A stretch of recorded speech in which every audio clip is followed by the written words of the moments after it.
Ce qui s'est passé au cours de la 13e saison de La Malédiction d'Oak Island n'a pas seulement ajouté un nouveau mystère à la légende, il a fondamentalement modifié l'ensemble du récit. Rick Lagina et son équipe procédaient à un nouveau forage délibérément discret, sans accumulation dramatique ni attention médiatique. L'opération devait être routinière. Mais au moment où la foreuse a atteint sa profondeur cible, tout a changé. Du sous-sol est venu un étrange tic-tac métallique, aigu non naturel et indubitable. En un instant, l'ambiance a changé. Les visages sont devenus pâles. La confiance décontractée qui entoure habituellement ces fouilles s'est évanouie. L'un des membres de l'équipe a plaisanté nerveusement en disant qu'on aurait dit que quelque chose d'ancien avait été frappé riant à moitié pour faire retomber la tension. Personne n'a vraiment cru à cette remarque sur le moment. Pourtant, quelques minutes plus tard, cette plaisanterie a pris un poids inquiétant. Émergeant du sol, un objet qui n'aurait jamais dû s'y trouver, une pièce de monnaie visiblement ancienne, estimée à près de 2000 ans, scintillant sous les lumières de la caméra. Plus troublant encore, des scanners avancés ont immédiatement commencé à détecter des amas métalliques denses sous l'endroit exact où la pièce a été trouvée. Les experts qui observaient les données en temps réel étaient visiblement mal à l'aise. Il était clair pour eux que cette découverte n'était pas une anomalie isolée, mais le signal d'ouverture de quelque chose de bien plus grand. Si la datation s'avérait exacte, toute la chronologie établie de l'histoire de l'île d'Oak Island s'effondrerait. Cela indiquerait une activité bien antérieure aux Vikings, peut-être avant toute présence européenne connue en Amérique du Nord. Les questions ont afflué plus vite que les réponses ne pouvaient suivre. Les Templiers sont-ils arrivés les premiers? Une civilisation encore plus ancienne était-elle impliquée? Ou s'agit-il de la preuve d'une chose totalement inconnue? Rick Lagina s'est resté figé un moment, ses yeux reflétant à la fois l'exaltation et l'effroi. Puis il a parlé doucement, une seule phrase qui a résonné sur le site et plus tard sur l'Internet. Si cette pièce est réelle, alors on ne nous a jamais raconté toute l'histoire. Cette seule phrase a déclenché une réaction mondiale. Les fils de discussion sur Reddit ont explosé pendant la nuit. Twitter s'est rempli de captures d'écran en gros plans et de diagrammes spéculatifs. Les groupes Facebook ont débordé de théories de débat et d'arguments enflammés sur les anciens voyages transocéaniques. Et alors que le choc commençait à se dissiper, une autre révélation suivit. Il n'y avait pas qu'une seule signature métallique. Des scans plus profonds révélèrent de multiples anomalies regroupées sous le point de découverte initial. Ce qui était enfoui là n'était pas unique, c'était stratifié, volontaire, délibéré. Les implications étaient stupéfiantes. Quelque chose de substantiel se trouvait sous Oak Island et s'était caché depuis bien plus longtemps que quiconque ne l'avait jamais envisagé. Ce jour-là, alors que la foreuse poursuivait sa descente, l'atmosphère était étrangement silencieuse. Tout le monde fixait le profondimètre, le silence étant si complet qu'il donnait l'impression d'anticiper comme si le sol lui-même attendait. Puis, à environ 18 pieds, la foreuse a heurté quelque chose avec une force énorme. Le son n'était pas sourd ou étouffé comme la pierre, il a retenti avec un claquement métallique aigu si fort que le sol a légèrement vibré. Pendant une fraction de seconde, on a eu l'impression que de l'acier avait heurté du fer. L'équipage s'est arrêté instantanément. Pas de rire, pas de bavardage, juste des regards échangés remplis d'incrédulité. Les yeux de Rick se sont fixés sur la tête de forage et il a demandé presque par réflexe s'ils avaient touché de la roche solide. Les ingénieurs ont rapidement passé en revue les relevés, mais les données ne laissaient aucune place au doute. Ce n'était pas de la pierre. La signature sonore indiquait un contact avec une surface plate et métallique. Au fil des secondes, le malaise se transforme en curiosité intense. Le métal est rare à Oak Island, surtout à cette profondeur. Et s'il s'agit bien de métal, les questions deviennent bien plus troublantes. Quelle taille, quel âge? Et surtout, qui l'a placé là? Si délibérément, Rick ordonne immédiatement de réduire la vitesse de forage pour que le prochain impact puisse être clairement analysé. Lorsque la foreuse touche à nouveau, le son se répète, creux, résonnant, indéniablement artificiel. La respiration s'est faite plus lourde sur le site. Tout le monde a compris que ce qui se trouvait en dessous n'était pas naturel. Quelques instants plus tard, un échantillon de sol a été prélevé, et c'est là que l'appréhension a fait place à l'alarme. La coloration du sol était erronée. La couche supérieure semblait moderne, mais en dessous se trouvait une couche assombrie et brûlée comme si elle avait été exposée à une chaleur intense des siècles auparavant. De petits fragments, ressemblant à du charbon de bois brûlé, étaient visibles.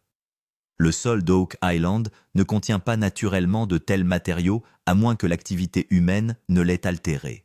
Soit un objet a été brûlé, soit un objet traité à la chaleur a été enterré intentionnellement. Une caméra microscopique a été insérée révélant 2 types de grains distincts mélangés ensemble, du sable côtier et des sédiments de vallée. Une telle combinaison ne se produit presque jamais naturellement. La découverte est devenue encore plus troublante lorsque de minuscules paillettes de métal ont commencé à briller à la loupe. Ce n'était pas du fer ni de l'acier moderne, mais leur composition correspondait à des alliages de métaux antiques. Un expert qui observait les échantillons n'a prononcé qu'une phrase, mais elle a résonné comme un coup de tonnerre. Quelqu'un a travaillé ici, il y a très longtemps. À cet instant, toute l'énergie des fouilles s'est transformée. Il ne s'agissait plus d'une fouille spéculative, mais de la preuve d'une présence humaine délibérée remontant à des siècles, voire des millénaires. L'analyse chimique du sol a révélé des matériaux organiques pouvant dater de plus de 2000 ans, ce qui a renforcé l'idée que le claquement métallique provenait d'un artefact ou d'une structure enfouie. Rick examine l'échantillon en silence avant de déclarer gravement « Si quelqu'un a brûlé quelque chose ici, il a aussi enterré quelque chose ici. » À partir de ce moment, les fouilles changent complètement de direction.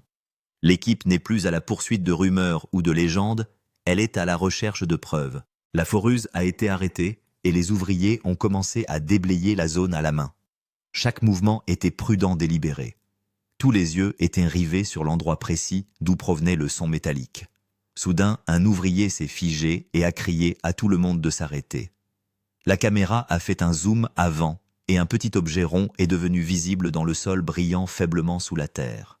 Le site est devenu complètement silencieux, même le vent a semblé s'interrompre. L'ouvrier balaie doucement la terre avec ses doigts, révélant un reflet bronze doré. L'objet n'est manifestement pas en pierre. Rick se penche en avant la voix, à peine audible, et dit « Ceci ne devrait pas être ici ». La caméra capte chaque souffle, chaque expression de stupeur. Au fur et à mesure que la terre est enlevée, des lignes gravées deviennent visibles sur la surface. « C'est du métal », dit l'ouvrier, « et c'est vieux. » Rick et Marty sont entrés ensemble, manipulant l'objet comme s'il était sacré. Une fois entièrement révélé, il est devenu évident qu'il ne s'agissait pas d'un fragment aléatoire. C'était une pièce de monnaie, petite, lourde, marquée de façon complexe. Le poids seul était inhabituel, compacté par des siècles sous terre. Plus on l'examinait, plus le site devenait silencieux, car tout le monde comprenait qu'il était témoin d'un moment qui redéfinirait Oak Island à tout jamais. Rick étudie la pièce de près, les sourcils froncés d'incrédulité. Les symboles ne ressemblent à aucun dessin canadien médiéval ou colonial connu. Des lignes courbes, des formes étoilées et une faible silhouette humaine semblent gravées sur la surface. Les sculptures sont usées, fragiles, anciennes. Marty murmure une seule question. Qu'est-ce que c'est que ça ? De plus près, des marques estompées le long du bord extérieur suggèrent une langue inconnue. Rick a tenu la pièce vers la lumière, révélant des motifs que personne ne pouvait interpréter. Un historien de l'équipage a confirmé ce que tout le monde craignait et espérait en même temps, elle ne correspondait à aucun artefact connu de la région. À ce moment-là, une chose est devenue claire. Oak Island n'est plus seulement le mystère d'un trésor caché, c'est une anomalie historique, et la vérité qui y est enfouie est bien plus ancienne et bien plus dangereuse que quiconque ne l'avait jamais imaginée. Il pourrait s'agir d'une culture appartenant à une civilisation très éloignée du Canada. Les visages de Rick et de Marty en disaient long à ce moment-là, excitation, confusion et un peu de peur, le tout mélangé. Si c'est une pièce de monnaie, alors cette île a vieilli de 1000 ans. En entendant cette phrase, tout l'équipage est redevenu silencieux. C'est la première fois qu'ils réalisent que l'histoire d'Oak Island n'est peut-être pas qu'une histoire de trésor. Peut-être à propos d'une ancienne civilisation entière. Réaction d'experts. Cela pourrait être vieux de 2000 ans. Dès que la pièce a été nettoyée et remise à l'expert, l'atmosphère a soudainement changé. L'expert a d'abord procédé à une inspection normale, mais en retournant la pièce, ses doigts ont littéralement tremblé. Il s'est penché près du micro et a dit à voix basse « Les gars, ce dessin n'est pas d'origine nord-américaine. » Cette seule phrase a fait taire toute la salle de contrôle. Tout le monde attendait ses prochaines paroles. L'expert a expliqué que les symboles décolorés sur la pièce ressemblaient à ceux des cultures romaines phéniciennes ou du début de la Méditerranée. Il est pratiquement impossible de trouver de tels symboles en Amérique du Nord, puisque l'histoire nous apprend que ces civilisations n'ont eu aucun contact documenté avec ce continent. Ce décalage chronologique a été le plus grand choc. Si la pièce est vraiment aussi ancienne, l'histoire d'Oak Island change du tout au tout. L'expert a effectué un test chimique sur la pièce, dont les résultats étaient encore plus effrayants. La pièce possédait un alliage rare de cuivre et de bronze typique des styles de frappe méditerranéens datant d'environ 1500 à 2000 ans. Il a déclaré simplement que si cette correspondance d'alliage est correcte, cette pièce pourrait être âgée d'environ 2000 ans. Rick porte la main à son front en entendant cela, car si c'est vrai, il s'agit de la découverte la plus controversée d'Oak Island à ce jour. Cette annonce a suscité des réactions mitigées parmi l'équipage. Certains étaient enthousiastes. D'autres craignaient que cette découverte ne provoque une tempête médiatique. Rick a simplement fixé la pièce comme si le travail de toute une vie avait soudain été réduit à un minuscule disque de métal. Une ligne clairement visible dans ses yeux indiquait « À ce moment-là, tout le monde a compris qu'Oak Island n'était pas seulement une chasse au trésor. C'était un mystère qui ouvrirait un nouveau monde, une réécriture de l'histoire. » Un balayage plus profond montre d'autres signatures métalliques. Quelques heures à peine après la découverte de la pièce, Rick a ordonné un balayage profond du site de fouilles au moyen d'un radar à pénétration de sol GPR. Leur logique est simple, s'il y a une pièce au-dessus, il doit y en avoir d'autres en dessous.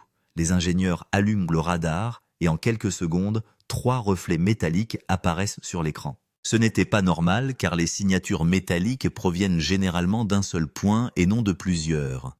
Le premier point métallique se trouvait directement sous la pièce à environ 4 ou 5 pieds de profondeur. Le deuxième point se trouvait légèrement sur la gauche et le troisième, la plus grande signature, se trouvait sur la droite près d'une cavité plus profonde. Le plus surprenant, c'était que les 3 signatures semblent parfaitement alignées comme si elles faisaient partie d'une structure. Les membres de l'équipage se regardent les uns les autres, ne pouvant cacher leur excitation.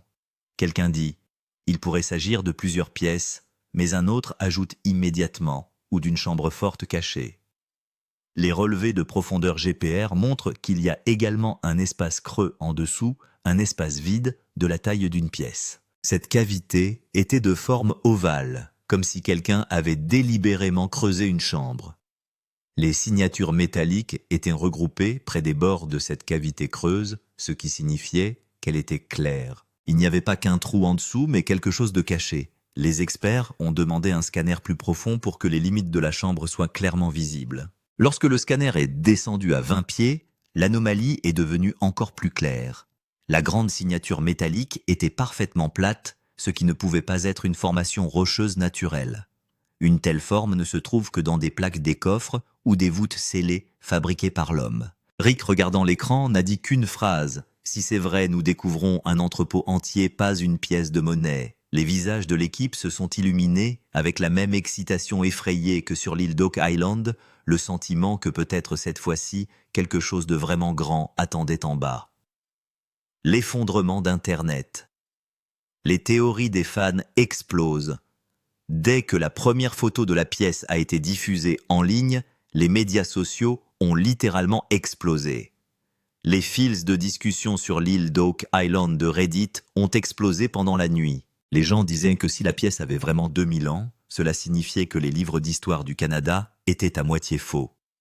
Oak Island Coin Chakra, Ancient Finds et Diacon Templar Legacy ont commencé à faire parler d'eux sur Twitter en l'espace de quelques heures. Chacun avançait sa propre théorie. Certaines amenaient des marins romains en Amérique du Nord, d'autres aidaient les Phéniciens à traverser l'océan Atlantique.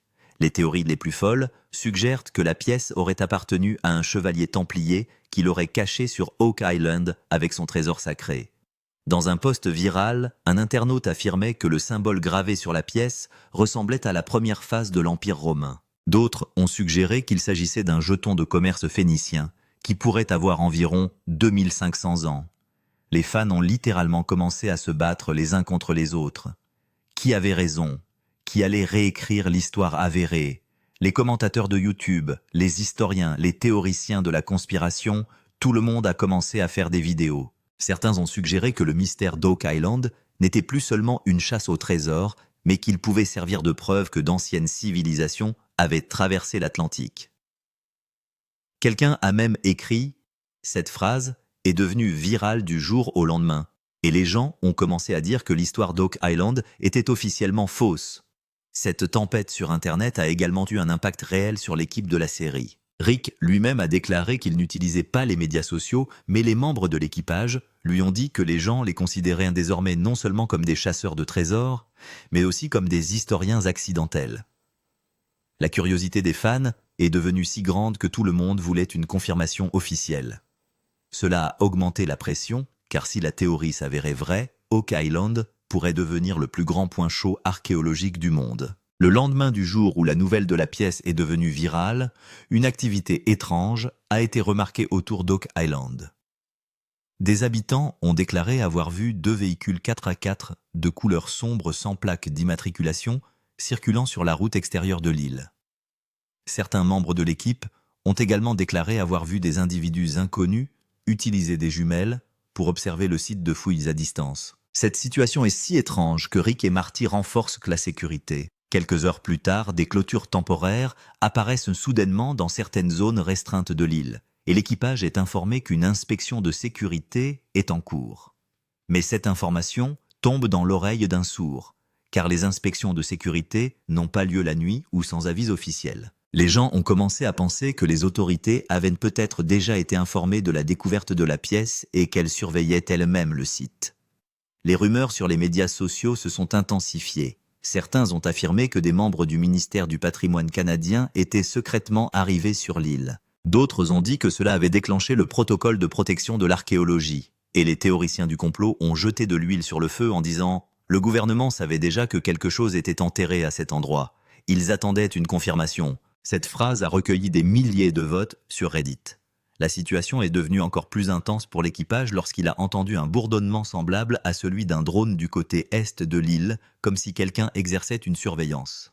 Rick lui-même a déclaré que c'était la première fois qu'il sentait que quelqu'un gardait un œil extérieur sur l'île. Marty dit, en plaisantant, mais sur un ton à moitié sérieux, « Si le gouvernement est déjà au courant, dans quoi allons-nous creuser ?» Cette question elle-même fait monter la tension parmi l'équipe. La véritable crainte derrière toute cette confusion est que le gouvernement prenne le contrôle des fouilles. Si cela se produisait, les fouilles d'Oak Island ne seraient plus seulement une histoire de spectacle. Il s'agirait alors d'une enquête archéologique officiellement classée et l'accès de l'équipe pourrait être restreint. Les fans ont continué à échafauder des théories en ligne. Le gouvernement va-t-il confisquer la pièce? Et y a-t-il vraiment quelque chose de caché sur Oak Island? Ces rumeurs ont augmenté la pression sur l'équipe d'Oak Island, car maintenant, ils ne devaient pas seulement creuser. Ils devaient faire une course contre la montre pour annoncer leur découverte au monde entier, avant que quelqu'un ne déclare qu'il s'agit d'une affaire de haute sécurité. Fouilles, restreintes de nuit, caméras éteintes. Quelques heures à peine après la découverte de la pièce, l'atmosphère sur le site de fouilles a soudainement changé. L'équipe de production a informé l'équipe qu'il y aurait une fouille restreinte la nuit, mais seulement avec des membres sélectionnés. Cela a semblé étrange aux autres travailleurs, car les fouilles secrètes sont très rares sur Oak Island. Dès le coucher du soleil, quelques personnes ont été poliment envoyées dehors, et des lumières de sécurité ont été installées sur le site. Il semblait que quelque chose de très confidentiel était sur le point de se produire. Rick et Marty ont demandé aux caméras de garder certains angles fermés, ce qui n'était pas le protocole normal. Les fans ont ensuite affirmé que les producteurs de l'émission avaient délibérément flouté certaines séquences pour dissimuler la réalité. Dans l'obscurité de la nuit, on n'entendait que 2 lampes de poche et le bruit d'une foreuse silencieuse. L'équipe chargée de l'enregistrement n'a reçu qu'une autorisation très limitée et même sur les images tournées, de nombreuses parties apparaissent complètement floues, comme si quelque chose de lourd essayait de les empêcher de s'échapper. Les membres de l'équipe ont rapporté plus tard qu'au fur et à mesure que la terre était enlevée pendant les fouilles, d'autres reflets métalliques étaient visibles en dessous, mais personne n'était autorisé à les ramasser à ce moment-là. Rick a simplement dit une fois pas à la caméra, pas encore. En entendant cette phrase, tout le monde a supposé que la véritable découverte était intentionnellement cachée. Un travailleur a affirmé avoir vu une forme rectangulaire inhabituellement longue, mais il a été écarté. Toute cette opération nocturne a suscité des questions parmi les fans. L'émission cache-t-elle quelque chose? Pourquoi certaines parties étaient-elles floues? A-t-on trouvé quelque chose de plus dangereux sous la pièce? Les gens sur Reddit ont même commencé à commenter que pour la première fois sur Oak Island, il semblait que l'équipe elle-même avait peur de révéler ce qu'elle avait trouvé. Les fouilles nocturnes secrètes ont décuplé le mystère car maintenant, la plus grande question n'était plus seulement la pièce, mais ce qui se cachait sous elle. Test en laboratoire. Vérité scientifique absolue. Le lendemain, la pièce a été immédiatement envoyée dans un laboratoire spécialisé sur le continent, et c'est là que le véritable choc a commencé. Tout d'abord, un test de composition métallique a été effectué qui a révélé 3 éléments rares, le cuivre l'étain et une trace microscopique d'alliage exotique jamais trouvée dans la métallurgie ancienne de l'Amérique du Nord. L'expert a déclaré sans ambages que cet alliage ne correspondait à aucune culture indigène connue de ce continent. En entendant cela, les battements de cœur de Rick et Marty s'accélèrent. Vient ensuite l'analyse de la gravure, au cours de laquelle une caméra microscopique à haute résolution grossit et étudie les lignes estompées de la pièce. Les symboles courbés à la surface de la pièce ressemblent à une écriture ancienne inconnue, mais on trouve des motifs similaires sur des pièces anciennes de la région méditerranéenne. L'une des sculptures ressemblait exactement à un emblème solaire de l'époque romaine. L'expert s'est arrêté et a dit « soit il s'agit d'une réplique, soit cette pièce a traversé un océan il y a 2000 ans. » L'éventualité elle-même était incroyable. Enfin, le test le plus dangereux, l'analyse de l'âge a été effectuée pour mesurer la contamination par le carbone et les niveaux d'oxydation des métaux. Les scanners ont déterminé que la décomposition de la surface de la pièce datait d'environ 1600 à 2000 ans. Les scientifiques ont également déterminé que la pièce avait dû être stockée dans un environnement humide pendant des siècles, ce qui correspond parfaitement au sol souterrain d'Oak Island. Cela signifiait que la pièce n'était pas seulement vieille, mais qu'elle avait probablement été enterrée sur Oak Island il y a longtemps. Lorsque le rapport du laboratoire a été envoyé à l'équipage, Rick est resté littéralement silencieux en le lisant. Marty a demandé à voix basse « Ça va ?» Rick a simplement répondu « Nous n'avons pas seulement trouvé une pièce, nous avons trouvé une contradiction avec l'histoire. » Il s'agissait d'un défi de taille pour l'équipe, car si la preuve d'un voyageur romain, phénicien ou méditerranéen antique était trouvée en Amérique du Nord, cela pourrait tout changer des livres d'histoire des écoles à l'archéologie mondiale. La vérité scientifique de la pièce était effrayante, car elle prouvait qu'un visiteur antique avait visité Oak Island et qu'il avait peut-être laissé derrière lui plus qu'une simple pièce de monnaie. Lien avec les anciens voyageurs. Après la publication du rapport scientifique sur la pièce, la plus grande question s'est posée: comment une pièce de 2000 ans a-t-elle atterri sur Oak Island? Cette question a profondément ému Rick Marty et l'ensemble de l'équipe d'experts. La première théorie concernait les voyages romains. Certains historiens ont suggéré que les marins romains se sont aventurés loin dans l'Atlantique et certains de leurs voyages non documentés ont disparu dans l'histoire moderne. Si cette pièce est d'origine romaine, elle pourrait devenir le plus grand mystère maritime du monde, car cela signifierait que les Romains ont atteint l'Amérique du Nord à une époque où personne n'en avait connaissance. La seconde théorie concerne les Phéniciens qui étaient les commerçants maritimes les plus experts au monde, parcourant des milliers de kilomètres. Le réseau maritime des Phéniciens était si vaste que les historiens n'ont toujours pas réussi à en trouver les limites. Les lignes courbes et les symboles décolorés de la pièce correspondent en quelque sorte à ceux des jetons phéniciens. Les internautes ont commencé à se demander si les Phéniciens avaient atteint l'île d'Oak Island et si leur véritable trésor devait être enterré quelque part ici. Cette idée a enthousiasmé à la fois les fans et les experts. La discussion s'est ensuite orientée vers les Templiers Oak Island, étant souvent associés à un trésor templier. Des amateurs ont suggéré que la pièce pourrait avoir été apportée d'Europe des siècles plus tard par des croisés templiers. Certains théoriciens ont même suggéré que la pièce était un marqueur d'un caveau templier, une sorte de jeton symbolique caché avec d'anciennes reliques. Un commentaire viral sur Reddit disait « Si les Templiers ont placé ceci sur l'île d'Oak Island, alors il pourrait y avoir non seulement de l'or, mais aussi des artefacts sacrés. » Cette théorie a rapidement suscité l'enthousiasme. Les 3 possibilités romaines, phéniciennes ou templières étaient si choquantes qu'elles ont repoussé la chronologie de l'île d'Oak Island à des milliers d'années en arrière. Rick lui-même a déclaré que cette pièce ne posait pas seulement un artefact, mais une question qui a traversé l'Atlantique quand et pourquoi ont-ils choisi Oak Island. Les experts ont également convenu que cette découverte obligerait les historiens à revoir leurs hypothèses sur les anciens voyageurs. Cette pièce a clairement montré que Oak Island n'est pas seulement un mystère des 1700, mais qu'elle fait peut-être partie d'une histoire vieille de 2000 ans. Une découverte plus importante sous la couche de pièces. Immédiatement après la découverte de la pièce, Rick a demandé un balayage plus profond du site afin de déterminer si la pièce était isolée ou si elle faisait partie d'un dépôt plus important. Lorsque la machine GPR a été mise en marche et que le balayage a commencé à traverser la surface en dessous des lignes de choc, sont lentement apparus sur les visages des ingénieurs. L'écran a montré le contour d'un espace creux clair, parfaitement ovale, avec une forme tout à fait anormale. Une telle cavité n'aurait pu se former que si quelqu'un avait intentionnellement creusé une chambre souterraine il y a des siècles. Le plus effrayant, c'est que 3 signatures métalliques distinctes étaient regroupées sur les bords de la cavité. Les ingénieurs ont expliqué que ce motif n'était pas une formation rocheuse naturelle. Cela ressemblait à un placement fait par l'homme, comme si quelqu'un avait intentionnellement placé des objets métalliques au coin de la chambre. Rick s'est penché vers l'écran et a dit doucement « Si ce n'est qu'une entrée, imaginez ce qu'il y a en dessous ». Sa voix était moins excitée et plus craintive. Lorsque le balayage a été prolongé de 20 pieds, une anomalie encore plus importante est apparue sous la cavité, cette fois sous la forme de lignes droites et d'une forme rectangulaire.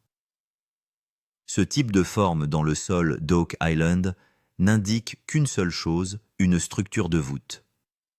Les experts ont déclaré qu'il s'agissait probablement d'un système de chambres à 2 niveaux, une chambre d'entrée au-dessus et une voûte principale en dessous contenant les artefacts ou les trésors réels. Un membre de l'équipe murmura « Si la pièce est en haut, qu'y a-t-il en bas ?» Cette question commença à trotter dans la tête de tout le monde. L'équipe de fouilleurs retourna sur le site et vérifia la consistance du sol. Le sol semblait légèrement creux et instable, comme s'il y avait un espace vide en dessous d'une couche. Il s'agit de la même indication que celle trouvée dans des ouvrages d'art vieux de plusieurs siècles sur Oak Island. Rick dit à Marty que c'est peut-être le plus grand moment de leur vie, car la pièce n'est qu'un indice. La véritable cible se trouve en dessous. Qu'il s'agisse d'un ancien entrepôt de voyageurs, d'un coffre de Templiers ou de la chambre forte d'une civilisation inconnue quoi qu'il en soit, c'était plus grand que la pièce. L'équipe a jeté un dernier coup d'œil au scanner avant de fermer les fouilles ce soir-là, et tout le monde n'a réalisé qu'une seule chose, nous avons ouvert l'entrée. La véritable histoire se trouve en dessous. Tension au sein de l'équipe. Faut-il continuer à creuser ou arrêter? Après la découverte de la pièce et de la chambre révélée par un balayage plus profond, une étrange tension s'est répandue au sein de l'équipe. D'un côté, on se réjouit à l'idée que la voûte séculaire puisse se trouver à quelques mètres de profondeur de l'autre, on craint que les anciens tunnels d'Oak Island ne se déclenchent à tout moment. Les ingénieurs ont prévenu que le sol semblait creux et que la poursuite du forage pourrait accroître le risque d'effondrement. En entendant cela, certains membres de l'équipage ont suggéré d'arrêter de creuser. Rick a répondu qu'une telle occasion ne se présente qu'une fois dans une vie et que reculer maintenant reviendrait à laisser le mystère irrésolu. Il a été clair. Il voulait continuer à creuser, mais Marty était pragmatique. Il a dit « S'il y a un piège à inondation en bas, nous serons tous en danger ». Un bref débat s'ensuit entre les deux frères Rick pensant d'un point de vue émotionnel et Marty d'un point de vue sécuritaire. L'équipe reste silencieuse comme si la décision allait déterminer l'avenir de tout le projet. Plusieurs travailleurs expriment leur excitation et leur peur, car Oak Island offre toujours 2 choses, des indices et du danger. Finalement, les ingénieurs acceptent qu'un exercice de test contrôlé soit effectué, mais pas plus. Rick accepte à contre-cœur, mais il est clair dans ses yeux qu'il veut atteindre cette chambre à tout prix. Une énergie nerveuse parcourt l'équipe. Tout le monde savait que le prochain exercice pourrait marquer l'histoire, voire un désastre. L'exercice d'essai a commencé et toute l'équipe s'est placée devant l'écran. Lors de la descente de la foreuse, une résistance métallique est soudainement rencontrée pour la 2e fois. Mais cette fois-ci, le son est encore plus profond et plus lourd qu'auparavant. L'écran tremble légèrement et tout le site devient complètement silencieux pendant 1 seconde. Rick a immédiatement regardé le profondimètre et a eu le souffle coupé. Il s'agissait de la même zone où le scanner avait indiqué une chambre plus profonde. L'opérateur de la foreuse a demandé si l'on continuait. Rick a regardé la fosse vide pendant quelques secondes, puis a prononcé ce qui est devenu le moment le plus émouvant de toute l'émission. Si cette pièce est vraie, alors le vrai trésor reste à découvrir. Sa voix, mélange d'excitation, de peur et d'espoir, était absolument électrique. Le choc et l'excitation sur les visages de l'équipage étaient palpables, comme si chacun avait réalisé qu'il se tenait devant une vérité profonde. Et mon frère, c'est à ce moment que votre vidéo captivera les spectateurs, car s'il manque le prochain rebondissement, le monde entier connaîtra avant eux la plus grande découverte de l'île d'Oak Island. Donc votre CTA qui tue devient ceci. Mon frère, abonne-toi. Si vous manquez le prochain rebondissement, le monde entier découvrira la plus grande histoire de l'île d'Oak Island.